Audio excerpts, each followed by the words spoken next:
My name is Cameron Searle, and the first test I'm going to be doing today is the anterior jaw test. So what I'll have the patient do is flex the knee 90 degrees, sit here, and then I'm going to pull the tibia anteriorly, and we're looking for the ECL and if there's laxity, and then I would test bilaterally. My name is Nicole Argenta, and I'll be performing the posterior drawer test. This is similar to the anterior drawer. I'll have the patient flex their knee to about 90 degrees and then sit on their foot to stabilize. And then you're going to grip the tibia and then push backwards on the tibia. And then you'll be testing for laxity in the PCL if a positive test would indicate a partial or full PCL tear. I'm Alex Searle, and I'm going to be performing the anterior Lachman's test. So what I'm going to do is I'm going to grab the femur with one hand to stabilize it, and then I'm going to grab the lower leg with the other hand to just below the knee. I'm going to have him slightly flex and externally rotate so that the knee's in a more relaxed position. And I'm going to push the femur down and pull the tibia up. And I'm checking that ACL for laxity, and I would test it bilaterally.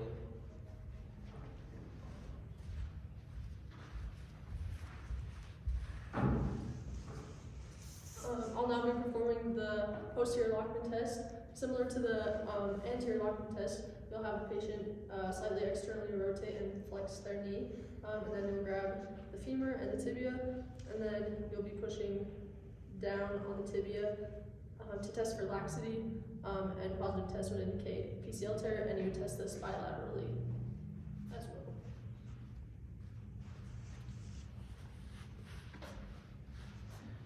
I'm going to be performing the lever sign test, so I'm going to have my patient scoot back a little bit so her heel is on the table, and then I'm going to put my fist under the belly of her gastrocnemius, and then I am going to push on the femur, and a positive test, or a negative test would be if the heel is coming off the table.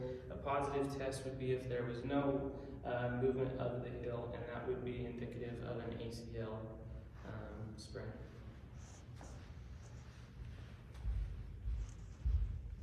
Hi, my name is Cameron Beans, and for my test, I'm going to be performing the valgus stress test. So for this, we're actually going to be looking at laxity in both our knees. More specifically, we're looking for in the MCL. So what I'm going to do is I'm going to grab her leg here, have her relax, and then what I'm going to do, I'm actually going to put a force, valgus force, from lateral to medial into her knee. Now for this test would indicate that it's not a positive test because there isn't any laxity in her knee, and then I would also test bilaterally for this one.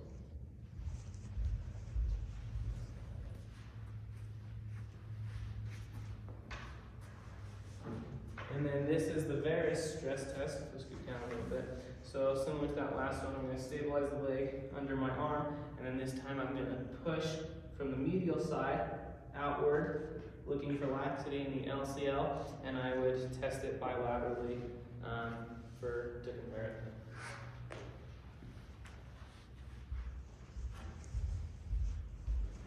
So for my second test, I'm going to perform the Apley's compression test. For this one, I'm going to have you go on your stomach for me, please. So this test, we're actually going to be looking for meniscus pain. So this one, I'm going to have you go into a 90-degree angle like this.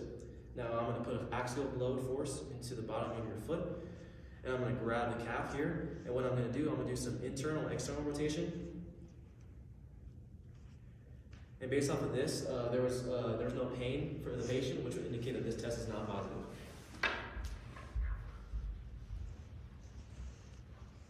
The next test I'm going to be doing is the Murray's test. So here, we'll have the knee slightly flexed and the leg relaxed. I'm going to put my two fingers on the joint line, and we're just going to move it into external rotation and internal rotation. And we're looking at the meniscus, and it's a positive test if we hear a painful click.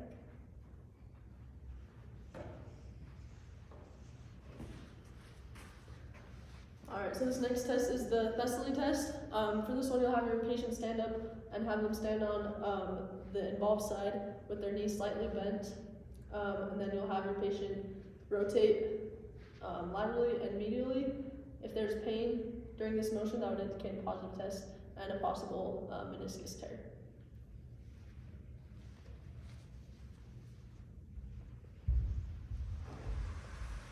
third test, I'm going to be performing the patellar apprehension test. So for this, I'm going to have a patient sit down like he already is, have him relax.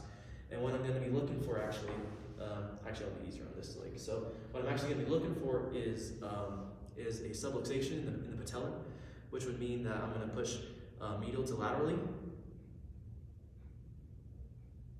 And in this test, I'm also looking for tightness or muscle guarding in the quadriceps region as well. But based off of this test, it's not positive because there is no muscle guarding and there's also no clear sign of a subluxation.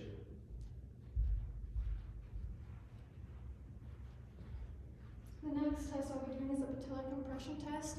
So we're going to be looking for the pathology is the PF syndrome or the chondrocalcina. So they're going to contract the quad, and if there's no pain, then I'm going to put pressure just slightly above the patella. And if there's no pain with that, I'm going to push down a little bit more.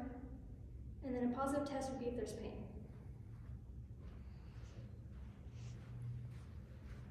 Alright, this last test is the Noble compression test. This is testing for iliotibial band syndrome.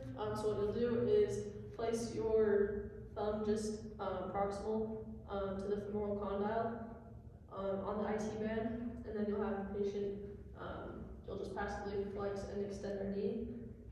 If there's pain as they're going from flexion to extension over that femoral condyle, then that would indicate a positive test and possible IT band syndrome. And I think that's everything.